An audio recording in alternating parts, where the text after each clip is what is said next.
buenos días a todos, buenas tardes, los que estén en España, si es que hay alguno.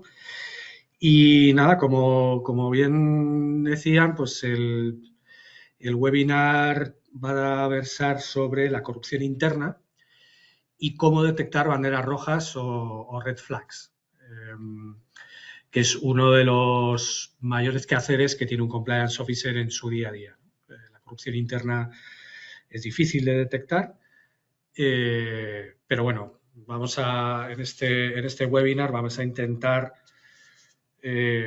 pues dar unas pinceladas y unas pautas sobre todo para que bueno, al final seáis capaces de al menos tener esa idea de cómo detectar este tipo de corrupción y cómo se puede mitigar, ¿de acuerdo? Yo había estructurado la presentación en 6 puntos, una breve introducción, luego las funciones claves del Compliance Officer, que al final pues, creo que en lo que tiene que ver, lógicamente, con corrupción interna, no hago mención a otro tipo de funciones que realizamos. La corrupción interna, ¿qué es? ¿Qué entendemos por corrupción interna? ¿Qué son las banderas rojas o red flags? Y luego cómo detectarlos, las pautas, como he dicho antes, para detectar esos posibles red flags o banderas rojas, ¿no? Porque además veremos que hay de distintos tipos y además independientemente del tipo que sea, pues habrá que hacer una cosa u otra, ¿no? Para intentar mitigarlo. Entonces, bueno, como os decía, pues ante la corrupción interna el papel del compliance officer es básico, porque actúa como guardián de la integridad de la empresa. Esa es la principal función que tiene el compliance officer en este caso, ¿no? No es solo asegurar ya que la compañía cumple con la ley, sino que además se crea una cultura de transparencia y ética y incluso pues, de rendición de cuentas para prevenir posibles y detectar actividades que sean ilícitas. Esto se hace de manera activa, ¿vale? Y luego, además, nuestra figura, la figura de Compliance Officer, lo que hace también es hace que se fortalezcan las políticas contra el fraude y la corrupción y otras conductas indebidas, ¿vale? Entonces, lo muestro aquí. Y luego, además, por último ya, identifica los red flags o señales de alarma que evalúan la gravedad y el potencial impacto en la organización y, lo más importante de todo, que es que no solo identifica esas señales de alarma, sino que además implementa medidas para reducir o eliminar el riesgo asociado a esa red flag. Habrá casos, lógicamente, donde las medidas queden o la aplicación de medidas mitigantes mitigue el riesgo 100%, y habrá otros casos donde a lo mejor no sea posible. Pero bueno, con tenerlo identificado y implementar esas medidas, yo creo que con esto es suficiente. El tener claro cuáles son esas medidas a implementar y sobre todo la identificación. Como os decía, funciones del Compliance Officer. Yo lo he dividido en 3 pilares. Prevención, que es antes de que suceda. Detección, que es mientras sucede. Y respuesta, que es después de que suceda. Aquí, esta es la diferencia, por ejemplo, que tenemos con la... Si conocéis el modelo de las 3 líneas, nosotros estaríamos en segunda línea, las funciones de negocio estarían en primera, incluyendo también el departamento legal, y la auditoría interna sería la tercera línea, ¿no? Entonces, la diferencia que hay entre las 3 es que el Compliance Officer o el departamento de Compliance actúa en las 3 fases, antes de que suceda, mientras sucede y después de que suceda. La primera línea es siempre antes de que suceda y la tercera línea es después de que suceda, ¿vale? Esa es la mayor diferencia, pero nuestro trabajo es 3 pilares. La prevención, diseño de programas de ética y cumplimiento, evaluación de riesgos, capacitación y comunicación, esto es importantísimo. Luego ya, mientras sucede, están los canales de denuncia, donde los empleados o cualquier persona puede poner una denuncia sobre un fraude que se esté cometiendo dentro de la compañía. Y esto además probablemente sea el canal más habitual, ¿no? Por donde entran los fraudes. Es decir, un empleado o alguien de fuera pues te avisa de que uno de tus empleados está cometiendo un fraude que de otra manera tú no te ibas a enterar, ¿no?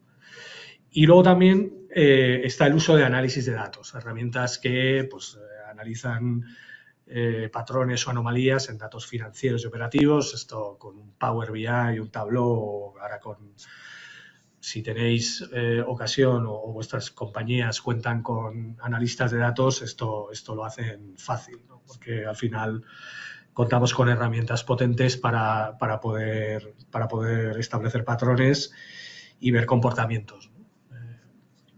Os pongo un ejemplo. O sea, al final, no sé, quiero ver un fraude interno que puede ser en facturación porque tengo sospechas de que no estamos facturando correctamente, pues le puedo pedir a mi repositorio donde están todas las facturas o donde está toda la facturación, que me haga una extracción de esa facturación, puede ser un mes o 2 o un año, lo que sea, ¿no? Y ahí, a través de la aplicación de estas herramientas, pues poder sacar patrones, ¿no?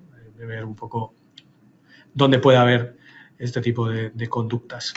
Y luego la respuesta. La respuesta, lógicamente, una vez que ha sucedido, lo que tenemos que hacer es investigar, ver por qué ha sucedido, bien sea liderando o bien sea coordinando las investigaciones. Aquí yo creo que, dependiendo de los casos, me apoyaría mucho, si tenéis la oportunidad, en la función de auditoría interna. La auditoría interna está muy acostumbrada a lidiar con todo lo que es fraude, porque es una de sus principales funciones, y están acostumbrados, por tanto son expertos en ese tipo de investigaciones, ¿no? En este caso coordinaríamos las investigaciones con ellos, o si queremos liderarla nosotros mismos, bien porque tengamos los conocimientos o bien porque queramos hacerlo, pues no hay ningún problema, ¿no? Recolectamos evidencias, entrevistamos a personas, determinamos el alcance, proponemos acciones correctivas que corrijan esas anomalías, o incluyendo, por supuesto, medidas de tipo disciplinario, que nosotros lo único que podemos hacer es proponer, luego será recursos humanos el que aplique o el que se encargue más que de aplicar o de ejecutar esas medidas. Y, por último, debemos reportarlo a la dirección a través de un informe que puede tener el formato que queráis, pues lo reportamos. Reportamos bien sea al Consejo de Administración, bien sea al órgano de administración, si en la sociedad no tenéis consejo, o a la Comisión de Auditoría. Si hay Consejo de Administración, lo suyo es reportar a la Comisión de Auditoría y que la Comisión de Auditoría sea la que luego lo eleve al Consejo. Además, es importante, sobre todo a la hora de hacer el reporte, que el informe sea claro, que esté bien documentado, que los red flags estén bien documentados, que las medidas de mitigación estén bien documentadas, que la conclusión sea lo más ajustada posible, para garantizar así la transparencia. En el caso de que el fraude interno luego pues aflore al exterior, pues garantizar esa transparencia y sobre todo que las cosas se han hecho de una manera correcta. ¿Qué entendemos por corrupción interna? Aquí podemos oír también, aparte de corrupción interna, se puede oír corrupción organizacional, corrupción interna corporativa o corrupción corporativa, y se refiere a actos ilícitos o ilegales o inapropiados cometidos por, y esto es importante recalcarlo, por eso es interno, siempre están cometidos por empleados, por directivos o por cualquier persona que tenga cierta autoridad dentro de la organización. Consejeros, asesores, en beneficio propio o de terceros y siempre a expensas de los intereses de la compañía, ¿vale? O sea, corrupción interna, como os he dicho, se refiere siempre a actos ilícitos o inapropiados cometidos por personas que pertenezcan a la compañía. La corrupción cometida por un tercero, eso es corrupción externa. Ya tiene otro tipo de red flags y otro tipo de medidas de mitigación. Corrupción interna, quedaros con la idea de que siempre lo cometen los empleados, los directivos o los miembros del Consejo de Administración. cuando lo cometen, que no siempre lo cometen, lógicamente, ¿no? Y luego, además, también hay un aspecto muy clave, que os lo he marcado aquí, que la corrupción interna implica siempre una intención deliberada de defraudar, engañar o manipular sistemas y procesos para obtener una ganancia indebida. Siempre implica esa intención. Entonces, esto es muy importante. A la hora de luego llegar a conclusiones y una vez que hemos terminado de hacer la investigación, en las investigaciones te das cuenta de que al final la persona que quiere hacer o que quiere cometer un fraude de manera interna lo hace de manera deliberada. No es algo que se hace de manera accidental, porque ahí ya se podrían considerar que no es un fraude, sino que es un acto accidental, que no es deliberado, donde no hay intención de defraudar, engañar o manipular sistemas, sino que ha sido un accidente, ¿no? Es difícil, ¿eh? Es difícil. Por eso os decía que la corrupción interna, os decía al principio, es difícil de detectar porque, bueno, al final pues eso tiene que ser deliberada. Te pueden decir, no, mire, es que yo no quería, pero ¿cuáles son los componentes? Para que haya corrupción interna siempre tiene que haber alguien que sea corrupto. Lo que he puesto ahí, agente corrupto o persona corrupta, directivo, empleado, que es el que lleva la acción. Tiene que haber un acto de corrupción, lógicamente, la acción específica que viole ese tipo de normas, un beneficiario, que puede ser el agente corrupto o puede ser un tercero, o una empresa incluso, o sea, una persona o entidad que se beneficia directamente de esa corrupción, y un daño para la empresa, que puede ser económico o puede ser reputacional, como resultado de esa corrupción. Los componentes siempre son claros. O sea, si no hay un agente corrupto, no puede haber corrupción interna, no puede haber fraude interno. Si no hay beneficiario, tampoco. Esto, por ejemplo, es muy común en delitos de malversación. Cuando hay malversación de fondos, pues, por ejemplo, en España hay un debate ahora, o en los últimos tiempos ha habido un debate muy importante porque el delito de malversación del Código Penal en España lo quitaron o lo suavizaron mucho a raíz de un proceso político que hubo. Y entonces había esa cosa de decir, no, es que no se han beneficiado de las cantidades malversadas supuestamente, pues no ha habido un beneficiario. Entonces, como no ha habido un beneficiario, se considera que no ha habido corrupción, ¿vale? Entonces, esto, por eso os digo que para que se dé concretamente tiene que darse todos los componentes que os pongo aquí de la corrupción interna. ¿Y cuáles son los tipos? Pues lo he dicho al principio. Cuando está malversación de fondos, que es desvío de dinero a activos para uso personal o para un fin que no tiene por qué ser personal en este caso. O sea, si es una malversación, en este caso es personal porque es dentro de una empresa. Si fuera externa, pues lo que os contaba antes de la política, pues al final el político malversa fondos en su propio beneficio, en beneficio de su partido. ¿Vale? Fraude contable, este es muy típico, muy típico. Sobornos y cohechos, aquí esto pues, es pagar o prometer dinero o favores a funcionarios públicos para obtener una ventaja indebida, y también implica recibir sobornos para, pues no sé, tenemos un proveedor en el extranjero o nacional incluso que nos ofrece un soborno por colocar sus productos en nuestro portfolio de productos de la compañía. Bueno, pues al final estamos recibiendo un soborno, corrupción interna, ¿vale? Esto también es difícil de detectar, muy difícil, a no ser que las personas que trabajan en la compañía estén concienciadas y tengan a bien avisar, ¿no? A mí, por ejemplo, me ha pasado, ¿no? Que en mi vida anterior y a lo largo de mi carrera profesional, pues ha habido gente que me ha avisado, oye, mira, es que me han intentado sobornar ofreciéndome esto. Conflictos de interés, importante también, muy importante. además, el conflicto de interés me viene muy bien hoy una noticia, no sé si la habéis visto hoy, que han despedido al CEO o al presidente de Nestlé, que para el que no sepa lo que es una de las mayores compañías de alimentación de origen suizo, y lo han despedido porque había ocultado una relación con una trabajadora. Entonces hay un claro conflicto de interés al ser él el máximo dirigente de la compañía. No había aflorado esa relación, no la había contado, y directamente la compañía ha decidido, el Consejo de Administración ha decidido despedirlo.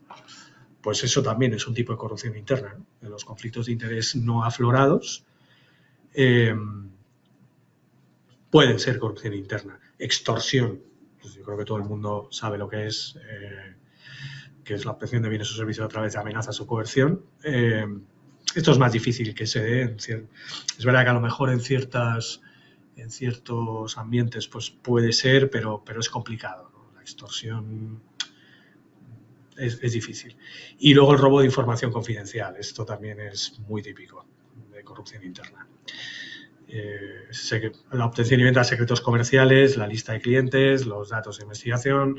Imaginaros, por ejemplo, una persona que tiene un contrato de alta dirección y decide abandonar la empresa y se va de malas maneras. Mete un pendrive dentro de su portátil y se lleva toda la base de clientes de la compañía. Pues esto es, ¿no? Corrupción interna. O un banquero, por ejemplo, que tiene su listado de clientes, pero aparte quiere llevarse más y copia lo que fue la lista Falciani, que no sé si os suena lo que es, pero fue un empleado de un banco privado en Suiza que robó la base de datos del banco y se la vendió a las autoridades para pillar a evasores fiscales, ¿no? Vale, los estados le compraron esa base de datos. En teoría, él había cometido un acto de corrupción interna porque había robado información confidencial del banco, pero como era para un fin superior, pues al final parece que estaba bien hecho, pero en realidad no, ¿vale? Robó información confidencial.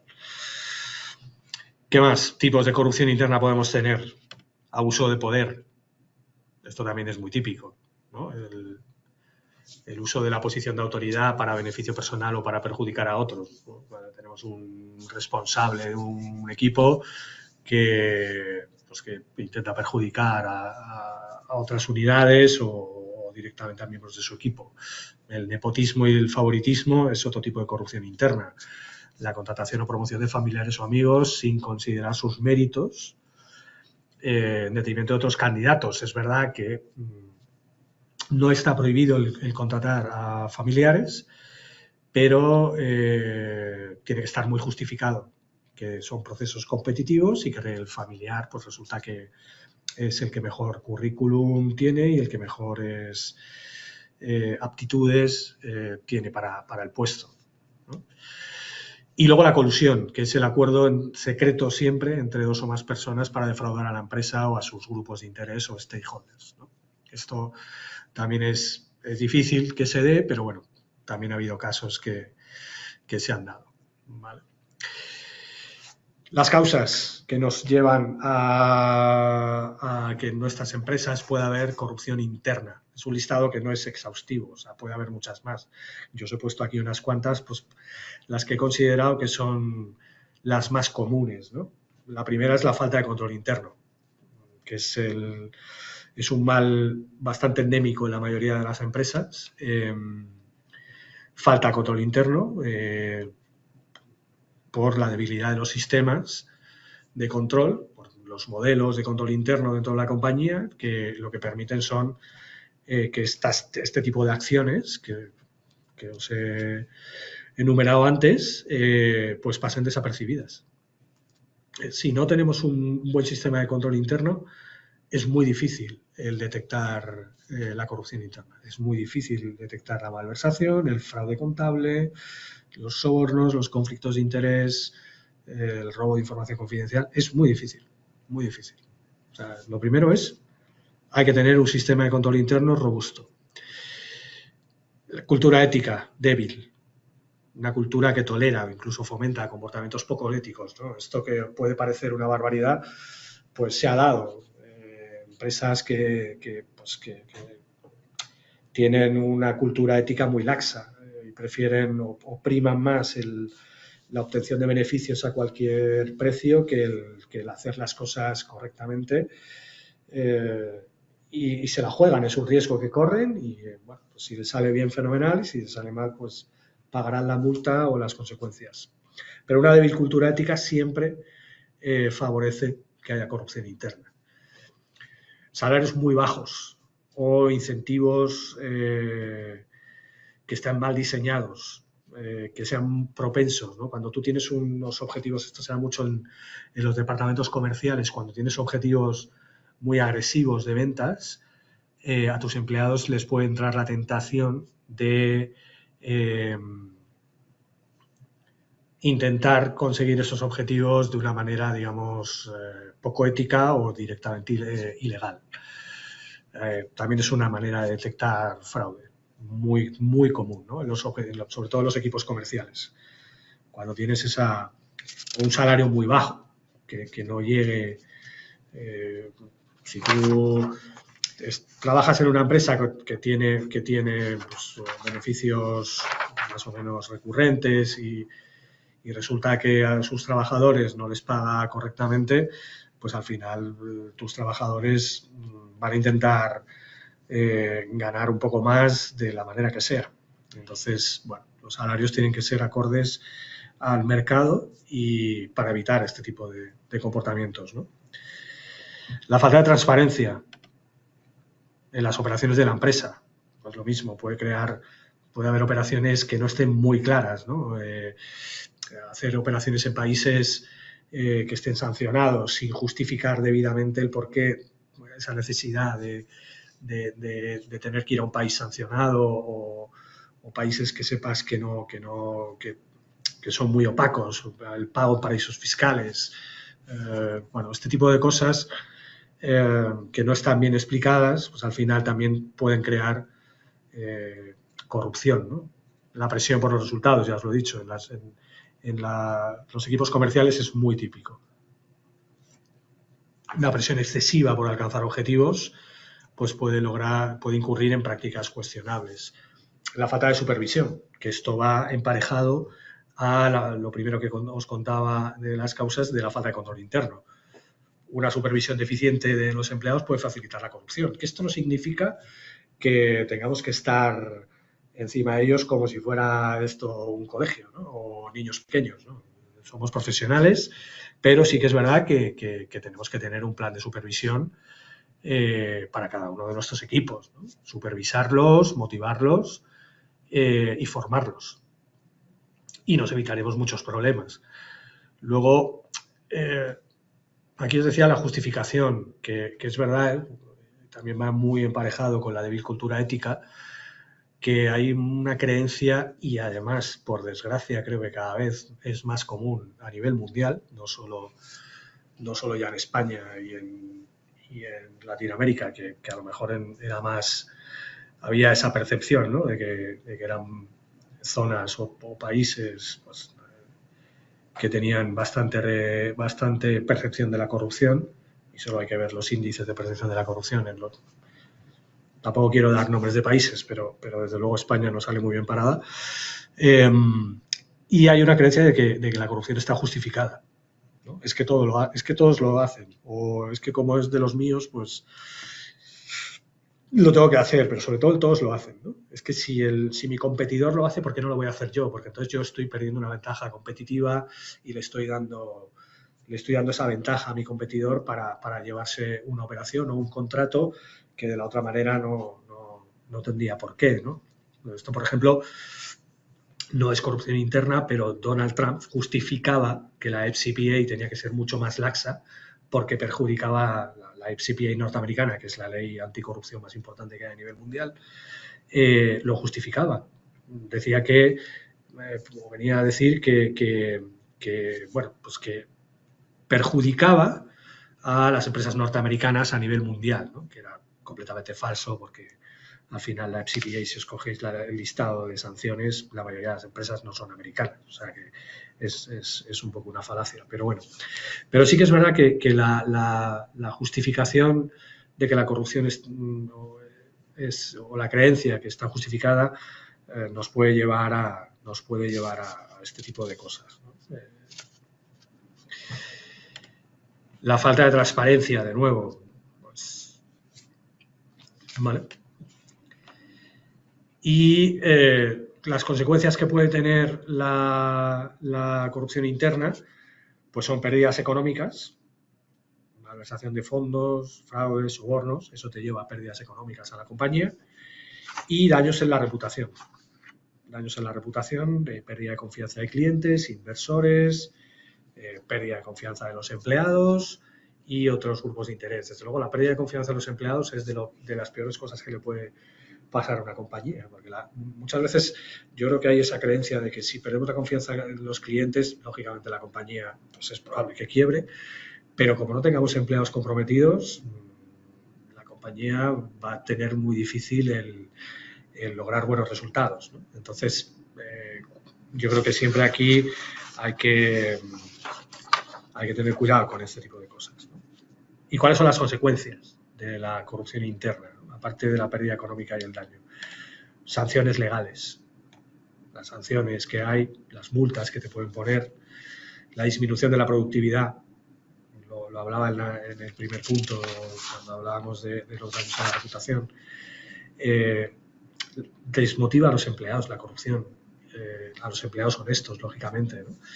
Y que los empleados estén desmotivados reduce la eficiencia de la empresa. Nos lleva a un aumento de costes de investigación, defensa legal, multas, un deterioro de la cultura organizacional y una pérdida de ventaja competitiva. Nos puede socavar la capacidad de la empresa para competir en el mercado. Hablábamos antes de la FCPA norteamericana, de lo que decía Donald Trump. Bueno, pues en este caso no es así para las empresas norteamericanas, él piensa que sí, pero sí que te puede llevar a una ventaja, esa pérdida de ventaja, ¿no? La corrupción. Y ahora entramos ya en materia de verdad, red flags. ¿Qué son? Pues son señales de advertencia, son indicadores, son patrones inusuales que nos pueden sugerir la posibilidad, ¿no? De fraude, corrupción, incumplimiento o un riesgo dentro de la organización, ¿vale? Lógicamente es lo que os pongo ahí, que no son pruebas definitivas de delito, pero sí es verdad que nos dan señales de áreas o departamentos que requieren una investigación más profunda, ¿vale? Es decir, actúan como un sistema de alerta temprana para identificar problemas potenciales y así además poder mitigarlos, ¿no? Sí, esto es importante y por eso en compliance es fundamental, no solo ya para detectar fraudes internos, sino también pues en procesos reputacionales de debida diligencia de terceros, pues lo mismo, el poder identificar esos red flags, o cuando estamos haciendo las matrices de riesgos, ver un poco cuáles son los riesgos de la compañía que pueden actuar también como red flags o indicadores, pues es importante, ¿no? En este caso, en el caso de estas banderas rojas, pues bueno, vamos a ver los tipos que hay, que el primero son financieros, están relacionados con la gestión monetaria y de los activos de la compañía, y ahí os he puesto unos cuantos ejemplos, pues transacciones inusualmente grandes o complejas, sin justificación clara. O sea, si de repente nosotros vemos que tenemos unos pagos recurrentes, más o menos, sabemos, nuestro departamento de contabilidad o de finanzas más o menos sabe lo que va a gastar de un mes a otro y de repente le viene un pago enorme que no está justificado, o un cobro, pues bueno, pues eso nos puede dar una señal, ¿no? De, oye, un red flag, esto hay que justificarlo, ¿vale? Cuentas bancarias o activos ocultos, pues qué os voy a decir, ¿no? Si tenemos cuentas en paraísos fiscales que están ocultas al fisco de cada uno de nuestros países, pues eso es un red flag claro de que puede haber ahí un potencial, o se podría estar cometiendo un potencial delito de blanqueo de capitales, ¿no? Gastos inexplicables o mal documentados, pues es un poco parecido a las transacciones, pero en este caso, pues gastos que nuestros empleados a lo mejor puedan realizar, que no están bien documentados o que son inexplicables directamente, ¿no? Pues gente que a lo mejor tiene una tarjeta de crédito de la empresa con cargo a los fondos de la compañía y la utiliza para fines personales sin que la compañía le haya autorizado para ello, ¿no? Pues eso es una señal de que puede haber ahí un fraude interno, ¿no? Variaciones significativas en estados financieros, conciliaciones bancarias retrasadas o con errores frecuentes. Aquí es verdad que los errores, pues bueno, pueden ser esos errores, pero hay que tener cuidado y nos pueden dar una señal. Por eso os decía que no son pruebas definitivas, que luego yo puedo tener unas conciliaciones bancarias retrasadas 3-4 meses o con errores frecuentes, pero es que resulta que es que mi departamento de contabilidad son muy malos y se equivocan mucho. Bueno, pues habrá que poner las medidas para mitigar ese tipo de comportamiento, bien sea a través de formación o, bueno, si vemos que no valen, pues habrá que buscar a otra gente, ¿no? El uso excesivo de efectivo en transacciones. Esto es más complicado, por lo menos en Europa y en España, desde luego, es muy complicado el uso de efectivo en transacciones cuando se hacen, lógicamente, de manera, digamos, limpia, ¿no? O sea, si lo vamos a hacer de manera oculta, pues primero que no nos vamos a dar cuenta, probablemente, pero el uso de efectivo, cuidado con él. ¿Vale? Cambios frecuentes de auditores. Normalmente los auditores están un tiempo muy determinado auditando las cuentas. Si estamos cambiando muy frecuentemente de auditor, que no es lo habitual, ¿no?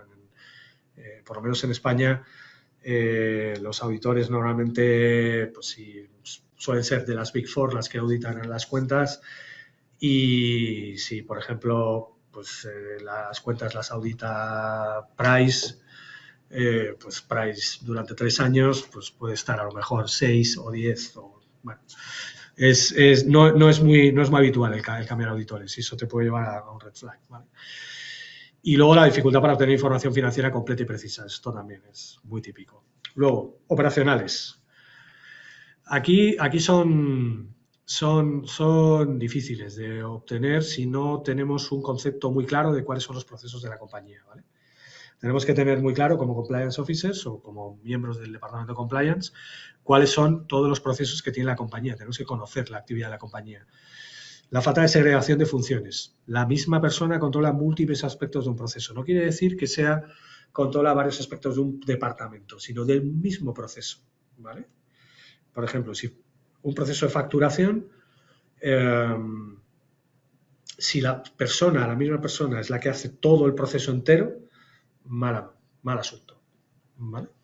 O si los pagos que se hacen al exterior, pues si ese proceso únicamente lo controla una persona, pues también, ¿no? Vale. La documentación incompleta o alterada.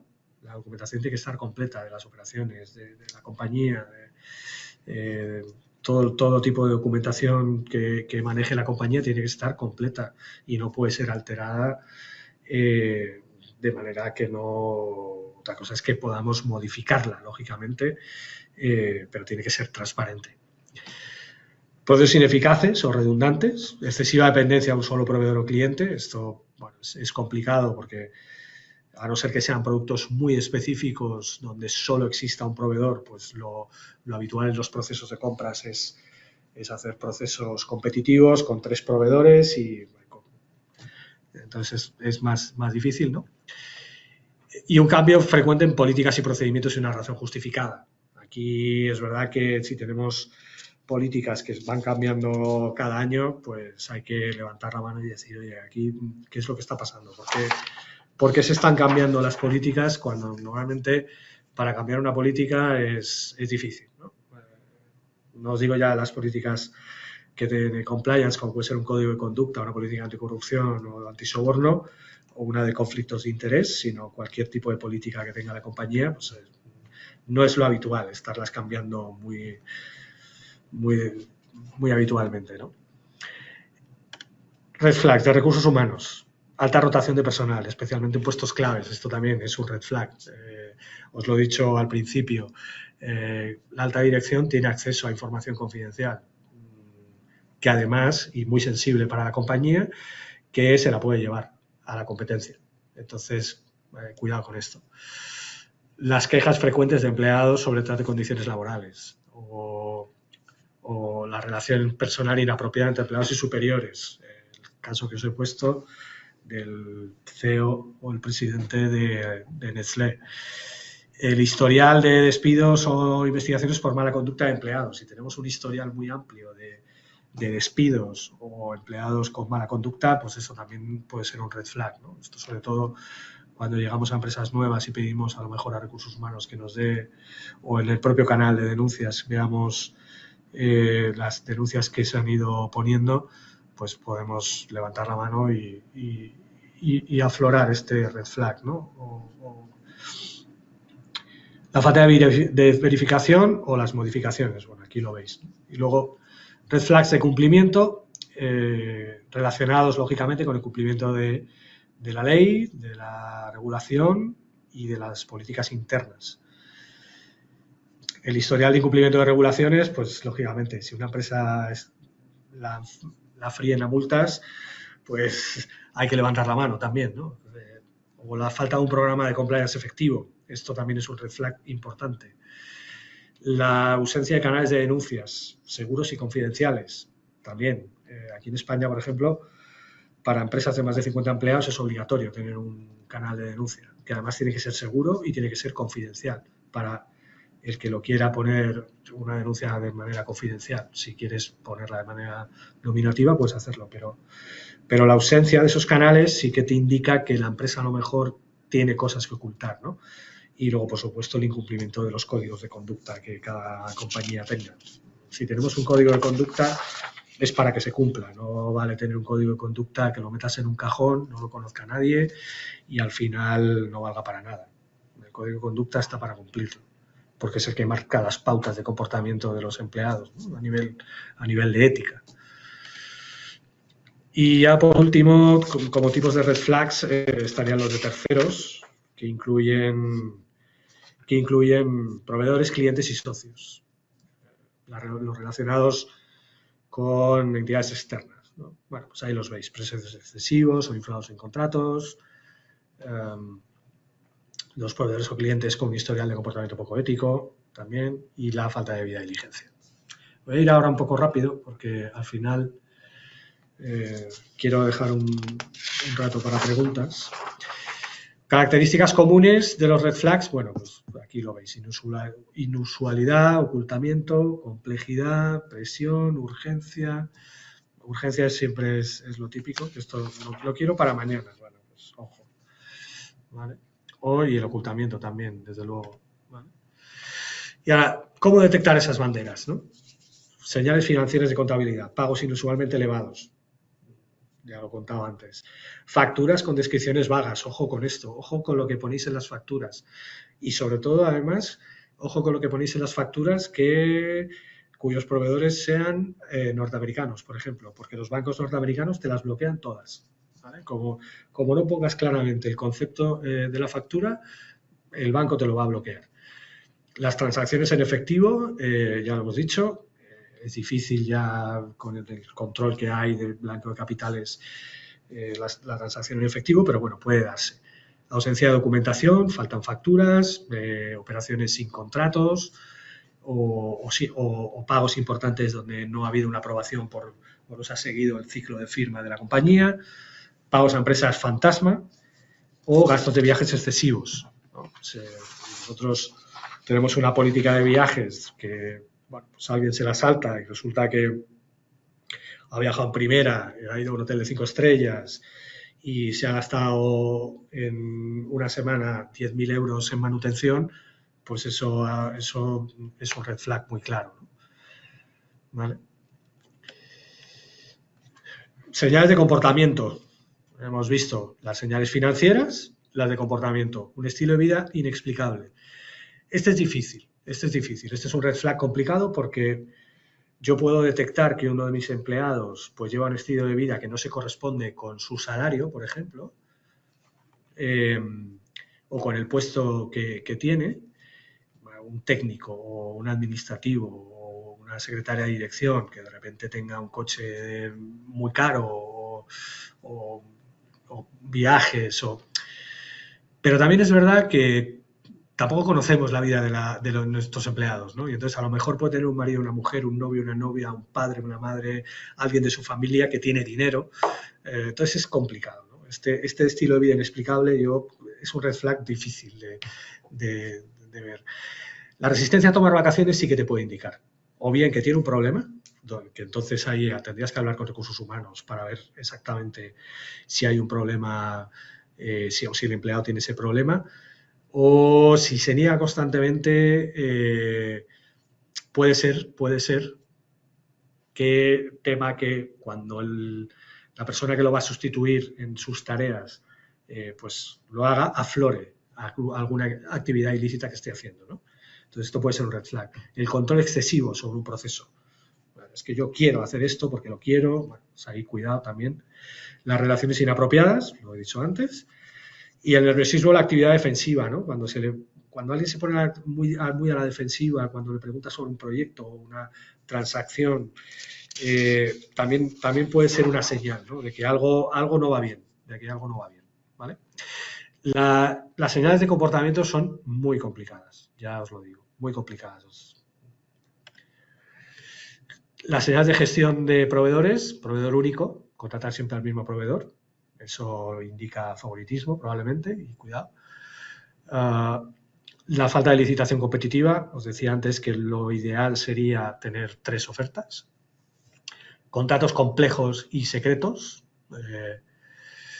tarifas no transparentes o directivos involucrados en la gestión de ese contrato que no quieren dejaros ver el contrato, pues ahí eso es un red flag.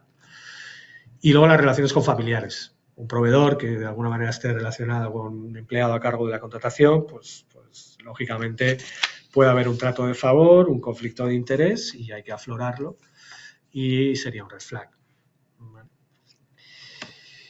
Señales en procesos y controles. Segregación de funciones, importante, una sola persona con el poder de aprobar, registrar y conciliar una transacción. O controles internos débiles o inexistentes. O los atajos, ¿vale? Uso de excepciones. Si yo, por ejemplo, tengo mi proceso de facturación entero y de aprobación de contratos en SAP, me lo invento, o en SAGE o en cualquier otro ERP, y me lo quiero saltar, pues eso también es un red flag, ¿no? ¿Por qué te quieres saltar esto? No, es que quiero contratar a un asesor para que me asesore para hacer algo. Bueno, eso, cuidado, ¿vale? Y ya como conclusión, pues más allá de la detección, yo creo que es incluso más importante la labor proactiva. El estar en el día a día, pues creando una cultura ética, fomentando a través de planes de concienciación, a través de la formación. Luego la investigación es también importantísima. Probablemente lo más importante en la detección de red flags es la investigación. Investigación interna, todo documentado, todo tiene que quedar por escrito y evidenciado. Todo tiene que tener sus evidencias, ¿vale? O sus pruebas. Canales de denuncias, la capacitación continua, lo que he dicho, educar a los empleados y luego auditorías internas periódicas. Os decía, tercera línea. Están muy acostumbrados a auditar procesos para detectar fraudes. Si tenéis en vuestras organizaciones función de auditoría interna, yo lo que os aconsejaría es que os apoyarais en ellos, porque os vendrá muy bien.